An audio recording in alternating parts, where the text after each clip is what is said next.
Cricket bat হাতে মাঠে নেমে খেলোয়াড়দের উৎসাহিত করলেন নিউ ব্যারাকপুর থানার আইসি সুমিত কুমার বৈদ্য। ক্রিকেট ব্যাট হাতে নিউ ব্যারাকপুর থানার আইসি মাঠে ক্রিকেট ব্যাট হাতে মাঠে নেমে খেলোয়াড়দের উৎসাহিত করলেন নিউ ব্যারাকপুর থানার আইসি সুমিত কুমার বৈদ্য। এদিন গভীর রাতে আচমকাই পুরসভার 20 নম্বর ওয়ার্ডের তৃণমূল যুব কংগ্রেসের আমন্ত্রণে পশ্চিম কোদালিয়া কিশোর বাহিনী প্রাঙ্গণে দিন রাতের আন্ডার আর্ম ক্রিকেট টুর্নামেন্ট উপস্থিত হয়ে মঞ্চ থেকে মাঠে নেমে ব্যাট হাতে বেশ কিছুক্ষণ 6টি বল খেললেন। উপস্থিত দর্শকরা মুগ্ধ হলেন। খেলোয়াড়দের হাতে সুদৃশ্য পুরস্কার তুলে দিলেন আইসি। ছিলেন থানার এসআই শুভম সরকার সহ অন্যান্যরা।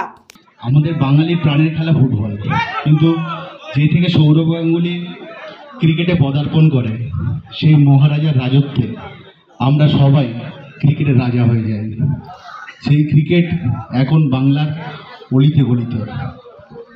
আপনারা খেলুন ভালোভাবে, খেলার মধ্যে স্পোর্টসম্যান স্পিরিট যেন বজায় থাকে, আনন্দ করুন সবাই। ধন্যবাদ। ব্যুরো রিপোর্ট, নিউজ বঙ্গ টাইম।